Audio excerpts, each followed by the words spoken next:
کچھ چیزیں عجیب بھی ہوتی ہیں، لہذا خدا کی رحمت پر بھروسہ کر کے بات کرنی چاہیے، اپنی مرضی کے فتوے نہیں داغنے چاہیے۔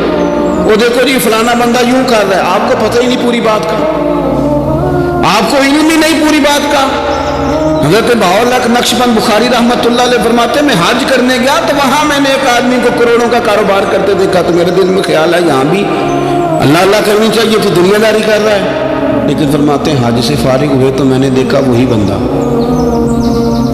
سارا کچھ رب کی بارگاہ میں خیرات کر رہا ہے، اور سینکڑوں غریب حاجی ہیں جن کو پورے پورے خرچے دے رہے ہیں۔ تو میں نے وہی اپنی سوچ سے توبہ کی کہ میں کہاں تھا، بڑی جلدی کھڑے نہ ہو جائیں۔ حضرت حسن بصری رحمۃ اللہ تعالیٰ علیہ ارشاد فرماتے ہیں کہ میں دریا کے کنارے گیا تو وہاں میں نے ایک شخص کو دیکھا، وہ اپنی ایک خاتون کی گود میں سر رکھ کے بیٹھا اور قریب ایک بوتل بھی پڑی ہے۔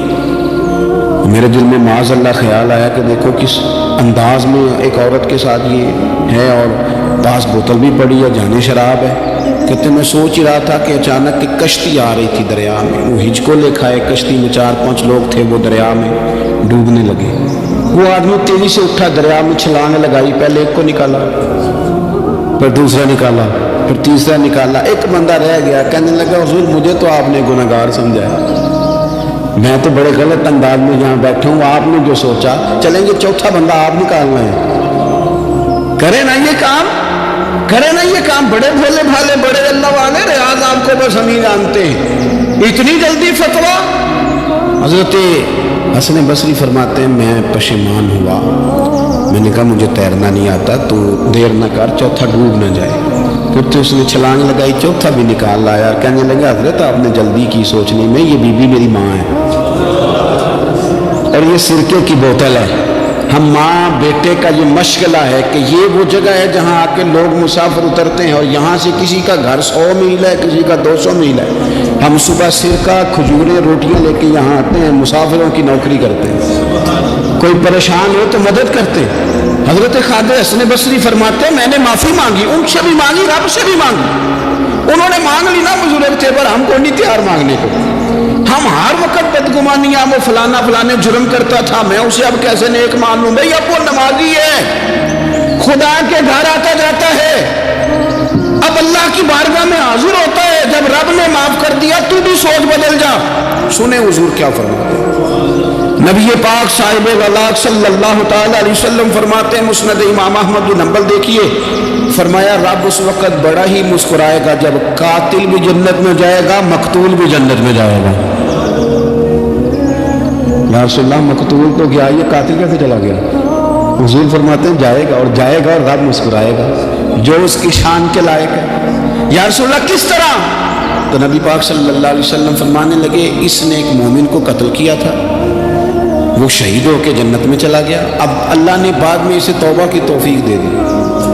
پہلے اس نے کلمہ پڑھا، پھر یہ میدان میں اترا، کافروں سے لڑا، یہ شہید ہوا، رب نے اسے بھی جنت دے دی۔ قاتل بھی جنت میں، مقتول بھی جنت میں، اور بات اتنی انوکھی ہے کہ رب دیکھ کے مسکرا رہا ہے، جو اس کی شان کے لائق ہے۔ ہم جلدی میں ہیں، ہم انتظار نہیں کر رہے کہ شاید توبہ کر جائے، ہم انتظار نہیں کر رہے، لیکن میرے عزیز اتنی جلدی نہ کریں۔ سوچوں کا صاف ہونا، ذہنوں کا پاک ہونا، اور لوگوں کے بارے میں گمان کا اچھا ہونا۔ آپ کسی نفسیات کے ڈاکٹر کے پاس چلے جائیں، اسے کہیں ٹینشن بڑی ہے، میں ان کے مضامین پڑھتا رہتا ہوں، وہ سب سے پہلا سبق آپ کو یہ پڑھائیں گے کہ اچھا سوچا کریں۔ اچھا سوچنے سے بندہ تندرست رہتا ہے۔ کس سے بندہ تندرست رہتا ہے؟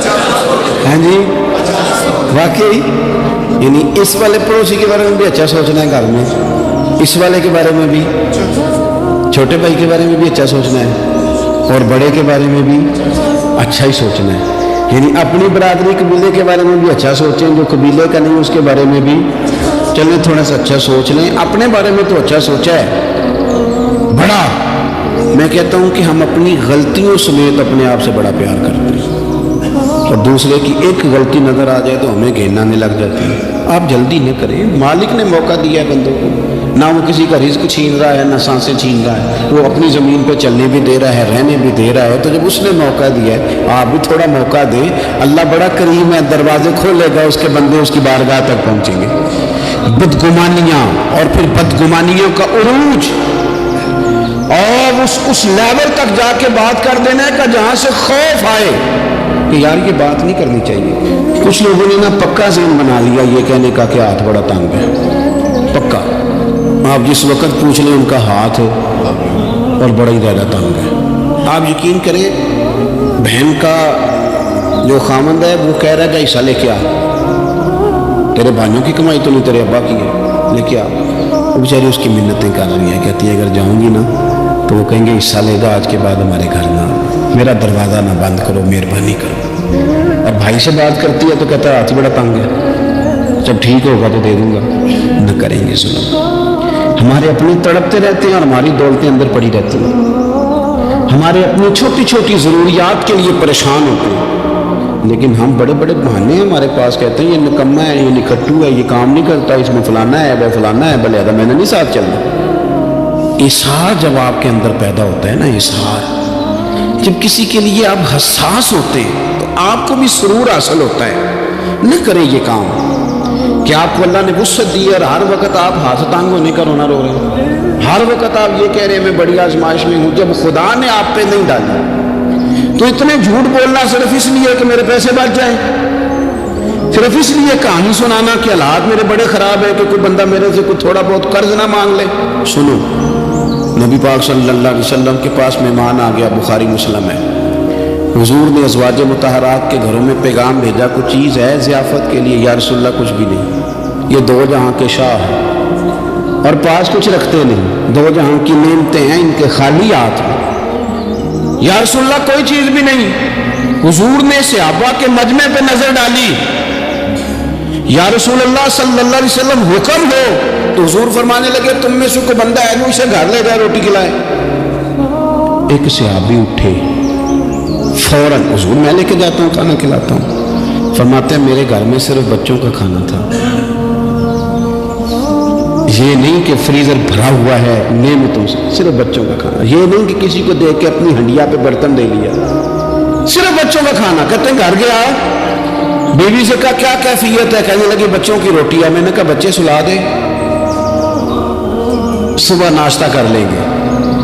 تو کہنے لگی آپ کیا کھائیں گے؟ تو میں نے کہا نہ میں کھاؤں گا نہ تم کھائے گی، مہمان جو نبی پاک کا ہے۔ کہا اچھا، اب ذرا تجویز دیکھو میاں بیوی کی سوجھی آپس میں۔ کہتے ہیں کھانا لگا دینا، کیونکہ ایک آدھ بندے کا کھانا ہے۔ اپنی غربتوں کا ہر جگہ اظہار کرنا، رونا رونا، یہ دیکھو غربت کیسے چھپائی جا رہی ہے۔ اس کو کہا نہیں کہ چل تو تھوڑا رحم کھا، تو آیا ہے تو تھوڑا رحم کھا، یہ نہیں کہا اٹھ کے نا تو کھانا رکھنا اور اٹھ کے نا چراغ ٹھیک کرنے کے بہانے بجھا دینا۔ ہم دنیا والوں کے سامنے کیوں اپنے دکھ بیان کریں؟ ہم جو کہیں گے رب رسول کی بارگاہ میں کہیں گے۔ تو نا چراغ ٹھیک کرنے کے بہانے، اہلیہ اٹھی، کھانا دینے کے بعد چراغ ٹھیک کرنے کے بہانے بجھا دیا۔ خامد بھی ہاتھ چلاتے رہے، بیوی کبھی برتن رکھتی کبھی اٹھاتی، پتہ چلے کہ کھانا کھا رہے ہیں، کھانا کھایا جا رہا ہے۔ کہتے ہیں مہمان پیٹ بھر کے کھانا کھا گیا۔ یہ کام ہوا رات کے اندھیرے میں، اس وقت ہوا جب چراغ بھی بند تھا، اس وقت ہوا جب کوئی دیکھنے والا نہیں تھا، کسی پڑوسی کو بھی خبر نہیں تھی۔ فرماتے ہیں صبح کے اجالے میں اس مہمان کو لے کے مسجد نبوی میں نے قدم رکھا تو نبی کریم نے فرمایا رات جو تم نے کام کیا ہے نا اسے دیکھ کے میرا رب بڑا مسکرایا ہے، اللہ بڑا مسکرایا ہے۔ اللہ تر دامنی پہ شیخ ہماری نہ جائیے، ہم دامن نہ چھوڑ دیں تو فرشتے وضو کریں۔ یہ شان ہے صحابہ کی۔ نبی کریم علیہ السلام نے فرمایا رب رات مسکرایا تیرا یہ انداز دیکھ کے، اور اس نے قرآن نازل کیا وَيُبْصِرُونَ عَلَىٰ أَنفُسِهِمْ وَلَوْ كَانَ بِهِمْ خَصَاصَةٌ۔ کچھ لوگ وہ ہیں جنہیں بڑی بھی ضرورت ہو تو دوسروں پر اثار کر دیتے ہیں، قربانی دے دیتے ہیں۔ رب مسکرایا ہے، اندر پیسے رکھے ہوئے ہیں، اندر پیسے رکھے ہوئے ہیں، اور بہن آ کے منت کر رہی ہے کہ بھائی حالات بڑے خراب ہیں، تھوڑی سی مہربانی کر۔ تو کہتے ہیں بہن پردہ یہ بس، کیسے بتاؤں تمہیں حالات، تجھے کیا بتاؤں، کام کتنی مشکل سے چلتا ہے، یہ پردہ یہ بس۔ بہرحال اگر تم نے کہا ہے نا 50,000 تو میں زیادہ نہیں تو 20 کو دے دوں گا تمہیں، وہ بھی خاصی نیکی کر کے، وہ بھی بتا سکھا کے، رات اماں پہ علیحدہ سے احسان چڑھاؤں گا، ابا پہ علیحدہ سے چڑھاؤں گا کہ تمہاری بیٹی کے ساتھ تعاون کرو، سارے علاقے کو ویسے بتاؤں۔ اب وہ غریبنی بیچاری 20,000 لے کے گھر گئی ہے، تو یہ سفارشیں کر رہی ہے کہ مہربانی کرو۔ میں نے ایسے بھی دیکھے ہیں جو پہلے بیوی کو پکڑاتے ہیں، تم دے، اس لیے کہ پھر وزیر اعظم تو ڈنڈا نکال لے گا تو بڑا مشکل ہو جائے گا پھر گھر میں رہنا، لہذا وہ یہ تو آگے لا۔ یہ کیا لہجہ ہے آپ کا؟ یہ تو کسی کو بھی دے تو چھپا کے دینے کا حکم ہے، کسی کو بھی دے تو ہمیں حکم یہ ہے کہ سیدھے ہاتھ سے دینا ہے، الٹے کو خبر ہے۔ اور یہ تو بالکل ہی اپنے، ان پر تو پردہ پوشی آپ کے لیے ویسے ہی ضرورت تھی۔ میرے عزیز، رب مسکراتا ہے، میرے نبی پاک علیہ السلام نے یہ اعمال ہمیں بتائے جن پر اللہ مسکراتا ہے، خوش ہوتا ہے۔ اور بعض لوگوں کو حضور نے نامینیٹ کیا، حضرت سعد بن معاذ رضی اللہ تعالیٰ عنہ عظیم صحابی تھے، یہ وہ خوبصورت صحابی ہیں جن کے جنازے کو کندھا میرے نبی پاک نے عطا فرمایا، حضور نے کندھا عطا فرمایا۔ کمال ہو گئے، نرخ بازار محبت کا انوکھا ہی ہو گیا، خود خریداروں میں شامل آ کے مولا ہو گیا، حضور نے کندھا دیا۔ حضرت سعد بن معاذ رضی اللہ تعالیٰ عنہ کا جب جنازہ اٹھا، ان کی والدہ رو پڑی، بڑے درد سے روئی، ماں تھی نا، ان کی آواز جب حضور تک گئی تو نبی پاک نے فرمایا آنسوؤں کو روک لے، آواز کو کم کر لے، تیرے بیٹے کی تو جب روح پرواز ہوئی ہے تو رب مسکرایا ہے۔